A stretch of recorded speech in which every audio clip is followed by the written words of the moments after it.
Welcome back to ReadingBear. Today, we will take a look at some new IDontWorkHereLady stories. And if you enjoyed my content, please don't forget to subscribe to my channel and post some bear emojis in the comments. Let's go! The first one is titled, I do work here but not for you. I work in IT contracting and specialize in quality control and software testing, and this happened about 10 years ago. I was hired by a company client as a member of their governance team.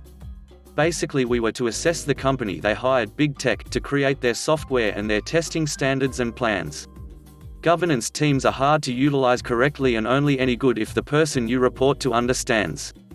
Client was my customer and Alan was my boss from the company. So they decided to change our role to working directly with big tech on their test teams to watch what they were doing and bring up any issues to Alan. I am packing up to leave one day and big tech project manager appears out of nowhere and asks to have a meeting. Never spoke to the guy before, but I knew who he was.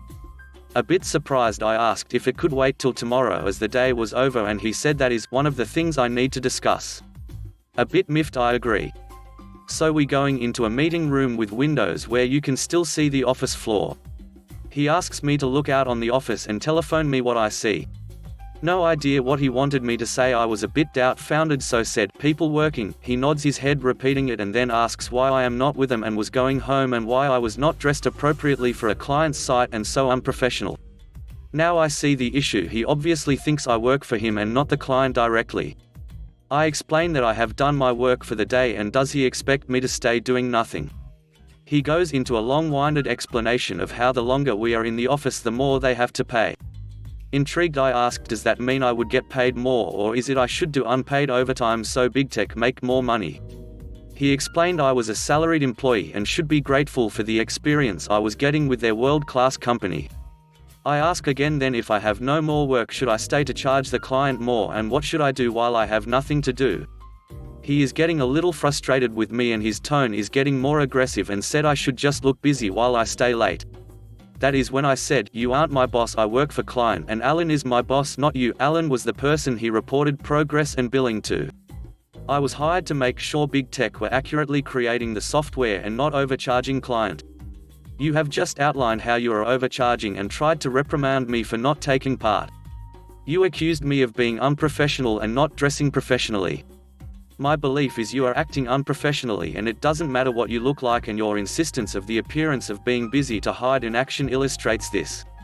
You also appear to be taking advantage of your employees, and importantly you do not know who does and doesn't work for you. He freaked out completely and started asking if we could keep this among ourselves, and that if I bad-mouthed the company I would affect my chances of getting work in the future as they are so big. Explained it would not be very professional of me and that I would be accurately reporting on what was said. Asked was there anything more he wanted to discuss as he called this meeting, and I normally charge for overtime because I don't like to be taken advantage of. Then I left the room laughing, telling he may have some things to explain tomorrow. When I arrived the next day he wasn't in his office, which was very unusual as he was there first thing in the morning and last in the evening. I open up the calendar and look up big tech meetings and PM has cancelled all his meetings for the day. I ring my boss and ask does he know why PM is not in today and we should have a meeting. He is up for the meeting but said PM has had some family emergency and a new person was going to the PM in the next few days. We have our meeting and I explain what happened. He was furious.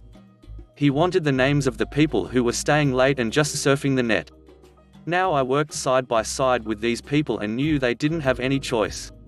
Explained they weren't the issue, but being forced to stay by big tech made them stay, and that they were actually good at the work and realistically replacing them would stall the project.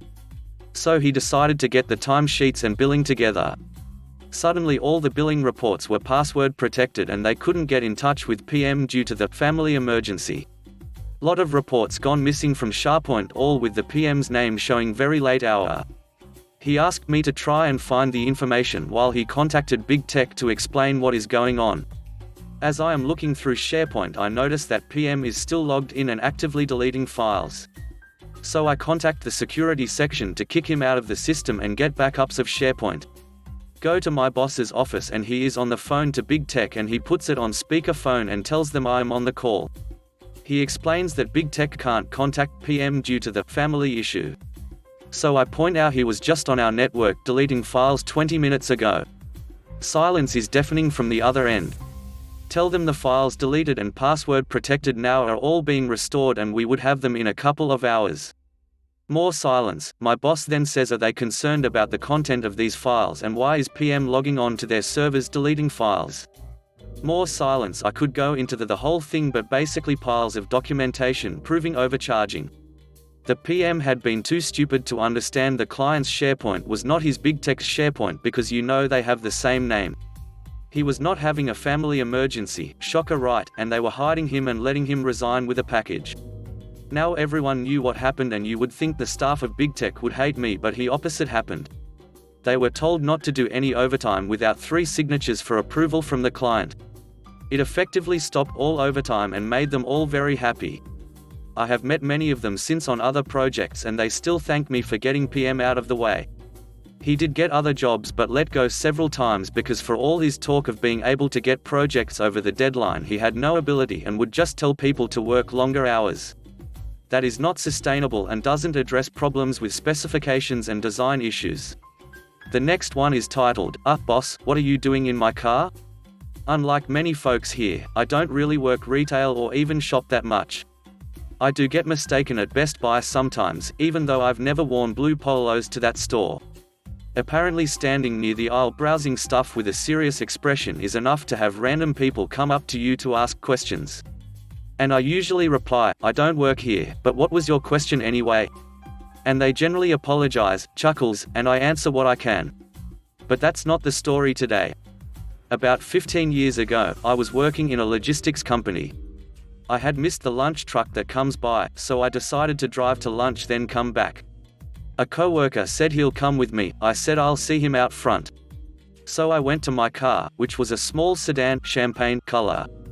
I got it started and AC blasting, it's a hot area, and I drove to the employee entrance, and waited. The door opened, closed, and someone sat down on the seat. I put the car into gear, was about to ask where should we go, when I realized that wasn't the coworker. That was the company president, aka Big Boss. He had already buckled himself in, when our eyes met. Neither of us said anything for a second. My hand automatically shifted back to park. Boss, what are you doing in my car? He mumbled, oops, sorry, unbuckled himself, and got out. Just then my coworker arrived, looking at my boss getting into another car, a white Lexus. My coworker asked, what was that? I shrugged, no idea. I guess he was looking for his lunch ride. So, I do work here, but I am not your lunch ride. The next one is titled, Your Headlights Are Blinding Me. Not 100% sure if this is the right sub, but it happened at work and I'm this far now, so. I get to work at about 6 AM every day. I don't start till 6:50, but I like to mentally prepare myself for the shenanigans of the day. As I'm sitting in my car, with my headlights off because I'm not an inconsiderate dickhead, a BMW pulls in next to me. This in itself is not surprising as we literally build them here. I don't really pay any attention until someone knocks very hard on my passenger window. I roll my window down and the guy rudely says, your headlights are blinding me, if you don't turn them off I'm going to call your section manager. Now, normally, I'd just politely correct him and go on about my business, but today I was feeling particularly snippy so I decided to at least get a laugh out of it. I responded, my headlights. Ha. I then got out of my car and walked around to the front of my car to look at my clearly off headlights. When I got in front of the car I mockingly made it seem like I was being blinded by the headlights. I said, damn, these things sure are bright, sorry about that man. This guy was absolutely shocked that my headlights were actually off. He just mumbled something and then walked to the guy next to me. Edit, so it's come to my attention that I didn't explain this very well. I apologize for that and I'm here to clear that up. Our parking lot at the facility has rows. The BMW and I were backed in on one row and the sleepy, stupid, or blind guy was parked across from us. Now the new BMW lights are bright and this dude was in a little car, think like a Miata or something similar. I'm guessing he either looked up and saw me first and was like, it's him, then pounced, or like another comment said he might have still been groggy. That's equally worrying seeing that we work around heavy machinery. Anyways, just wanted to clear that up. Thanks. The next one is titled, I am not a babysitter. Sort of off topic. I work there but I'm security, not a babysitter. So I patrol a shopping plaza. During my rounds I spot a couple teenagers, 14 to 17, sitting on the trunk of their car eating lunch. No big deal, but I take note. Hours pass and they are still sitting, playing on phones, joking and laughing, etc. Again NBD. At the 3-hour mark Karen appears, wants my head on a pike for not taking care of her baby who had locked her keys in her car. The teens also didn't contact Karen for 3 hours, also not my fault. I explained that since they showed no signs of distress, and were not doing anything illegal, there was no real reason to interact with them. They saw me in my patrol vehicle multiple times and made no motion to gain my attention or request aid. Not good enough apparently. Tirade continues, I've had enough. I inform her to open the car and remove themselves from the property as they are making a scene. Or what? Karen bellows. I'll have you removed is about as plain and simple as I can make it. She wants to see me try.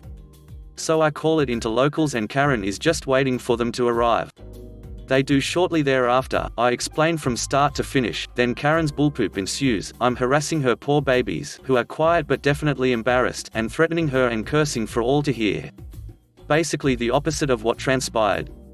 Officer returns and goes, yeah, I don't buy a lick of that bullpoop, what do you wanna do?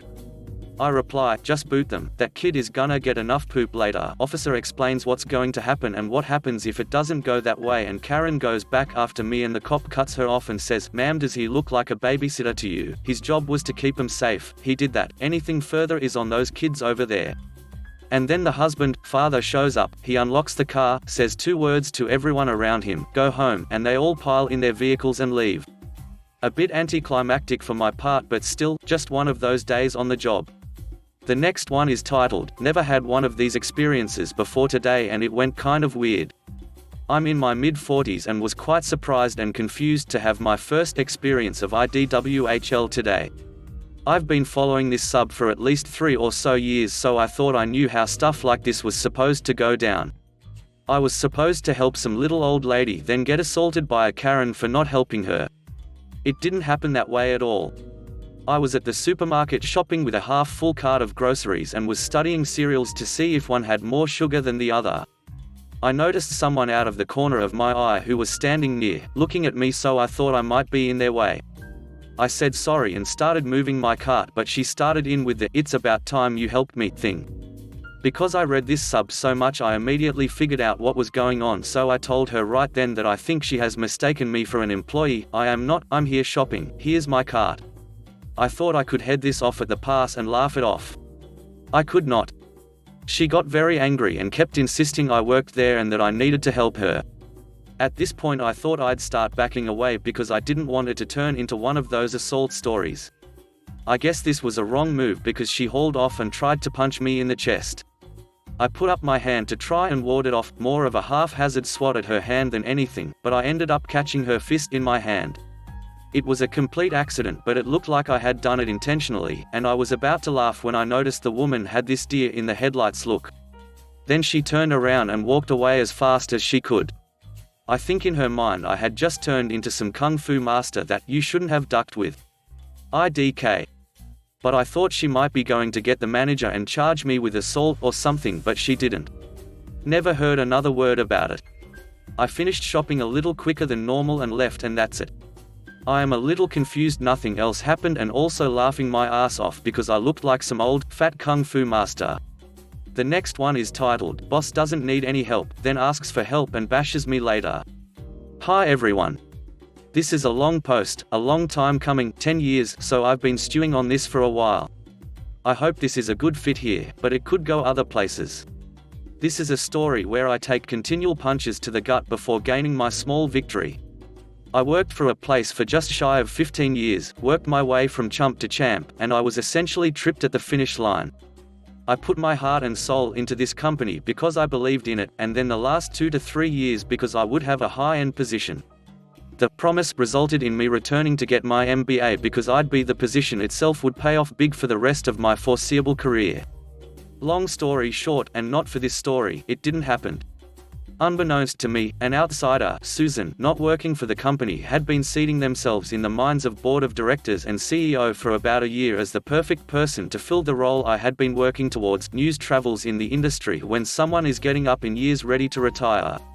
When I say I was working towards this position, I mean the person that held this position started showing me their role, how to do certain aspects, and had me take over essential duties when they were gone.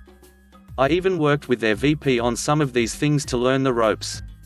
It was intended I'd know how to do it so I could be an easy hire and slip right in.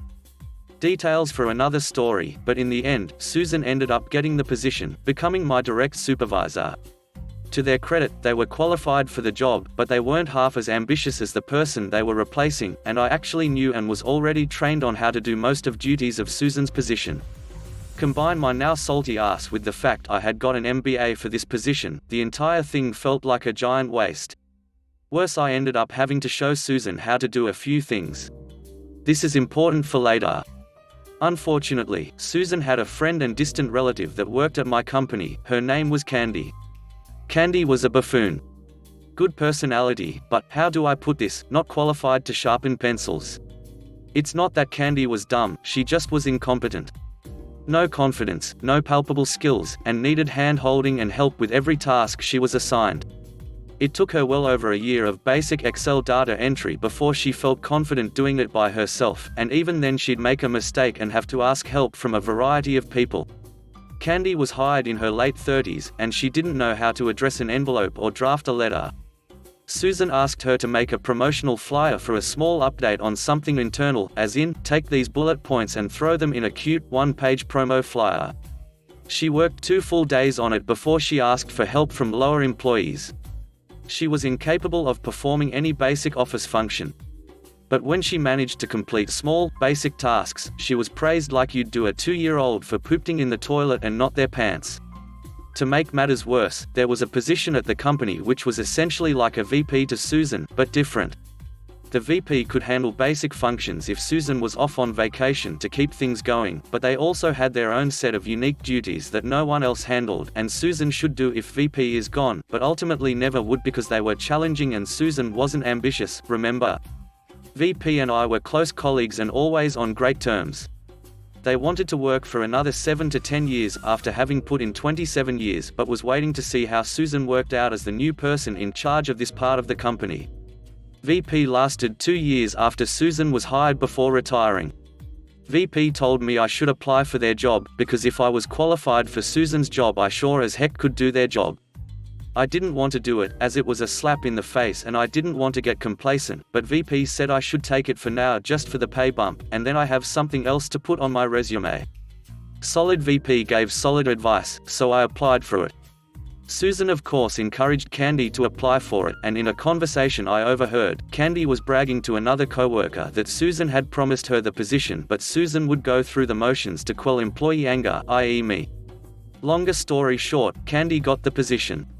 So to recap, I not only didn't get the position of Susan's which I had worked up towards, been shown how to do the duties, and had got an MBA to do it, and then I still wasn't the best candidate for the VP position.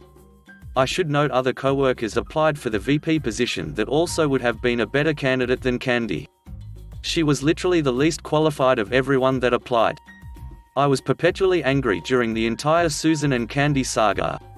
When Susan was hired I immediately started sending out resume, and only doubled my efforts when Candy was promoted.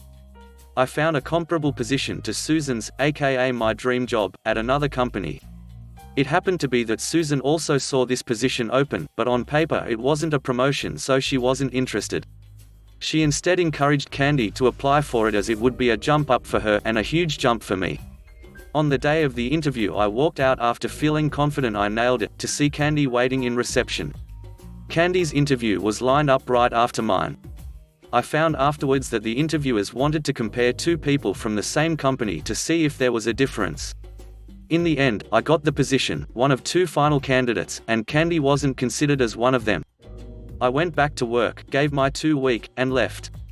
Now to get to the meat of the story, one of Susan's defining traits was she was confident and able to sell herself, thus how she got the job in the first place. Remember earlier when I said I had to show Susan how to perform a few roles when she was hired? Well, one of my larger duties was IT person.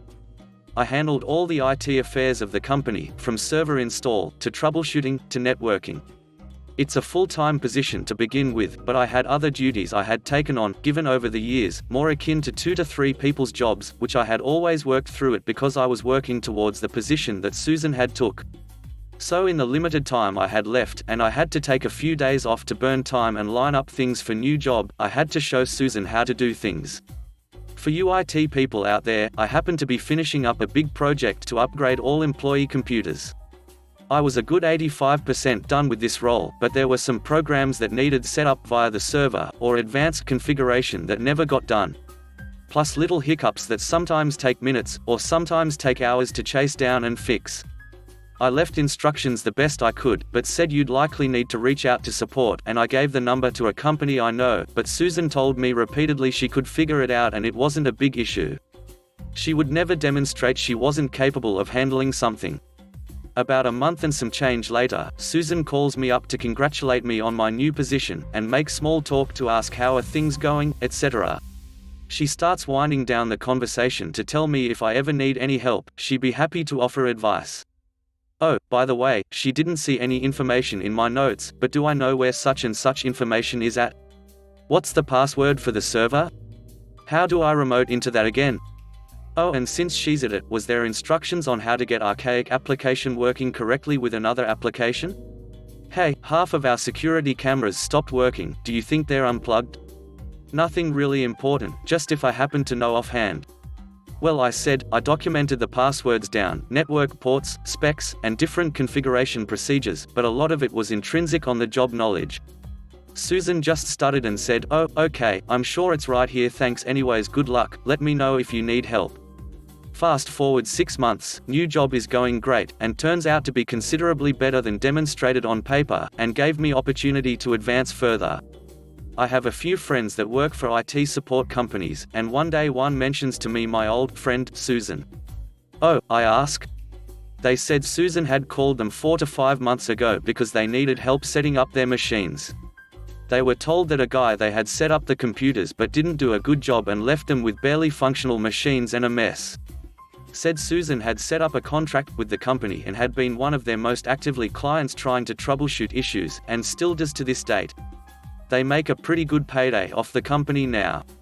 I somewhat frequently bump into old coworkers at the company, or clients I did some project management tasks too. I've been told how it's been a lot different trying to get problems fixed, horrid IT issues, or there's a lot more challenges now that my role was never filled and different people got small chunks. Sounds like a lot of people aren't very happy, and a few more I worked there quit and went somewhere else. All this has been years ago. Because of the industry I'm in, I bump into Susan or Candy now and then, and they tell me how great things are going. The next one is titled, I don't work there, but I do work here, so I'm a security contractor and I'm basically an on-call 24/7 officer with on-site shifts 5 days a week in charge of a shopping plaza of about 20-odd stores. I'm good at my job but am very aware of where my authority ends. At the door of every business, I handle the plaza as a whole and am in charge of all the exterior of the building and parking lots areas. I will occasionally be asked to spook someone, keep a lookout, or back up a manager at a shop, but they are fully aware that if I did anything it'd be as a private citizen because while I'm in their store I'm a customer. That being said, I do go into the shops to shop, and for the most part I'm talking with employees, joking around, grabbing food and getting out. If stopped and asked I usually will lend a hand, but again I don't work there. Lastly, I only have 3 people who can override my authority on the post: my 2 direct bosses, and the property manager. All 3 love me, because again I'm good at my job. We all have a "the truth shall set you free" kind of understanding of how any complaints go, and my word is above reproach in their eyes. I have stories about those complaints, rare as they are. Karen is a regular, but she doesn't bother me anymore. And here is her story. It starts off with me going into the grocery store in my post. As I'm walking down one of the aisles, an elderly lady stops me to ask if I could grab an item off the top shelf for her. No big deal, I'm 6 feet 3 inches, but I'm a friendly giant to her 4 feet and shrinking self. I obliged and moved on my merry way, and then I hear snapping behind me. I don't like that, ever. Karen is snapping her fingers at me and shouting down the aisle at me like a dog, but she might have a genuine complaint about something in my area, so let me tell you what she wants. Nope. K, it's about time, I have been waiting here for 10 minutes, now I can't find any of brand dog food. Go the back and get me some. Me, I don't work here, I cannot go in the back and do anything for you. Look for someone in a green polo, I'm in a grey and black security uniform, pretty standard. K, OBS, you just helped her, you can help me. M, even if I wanted to help you, which I don't, I'm not able to, because I don't work here. I walk away as she is exploding in obscenities at me. Whatever, I pay for my items and go sit in my vehicle on my job site. Karen comes out onto my site fuming. About 15 minutes later, learned after the fact that she had gone up to grocery store manager and complained about me, to which he just shrugged and said he doesn't work for us, he's a customer. Karen stands by her vehicle and opens a whole bag of bread freshly bought and starts throwing it in clumps on the ground. I get out of my vehicle and approach Karen, as she is now my problem. M, ma'am, I'm going to ask you to stop littering. K, F you, I'm feeding the ducks. M, okay ma'am, I'm going to ask you to stop feeding the ducks and leave the property. K, F you, you sob, what are you going to do about it? You don't work here. M, no ma'am, I don't work for shop name, I work for the property that they rent from, the part you're standing on, the part you're currently littering on, the part that if you don't leave I'll be forced to take the next legal action available to me. Now it's your choice, you can go or you can stay, but what happens next is on you. K, continues tirade. M, okay your call, I call the locals. They show up, I tell them what's up. Karen goes nuclear level. Karen gets told to leave or risk fines and trespassing, they don't want to deal with her either. I'm not pressing for anything, just to have her gone, I'm leaning against my car just watching. Officer comes back from running her ID, instant handcuffs. Apparently someone skipped a court date and had a bench warrant. Oops, good job Karen. She gets hauled off to jail. And later that evening her car gets towed for leaving it on the property overnight. Not me, another company. My final interaction with Karen happened a few days later. I'm on site, another day, another dollar. I spot 3 or 4 women huddled over something, so I go to investigate. A baby bird fell out of a nest, I offer to take care of it and scoop it up into my hand and it cuddles into my beard. 3 soccer moms clap and coo cause it's kinda cute. 4 looks me dead in the eye and says, you're that butt. Her cohorts turn to me and I smile and say, yes ma'am I certainly am, and walk away with new bird friend. Karen has never bothered me again.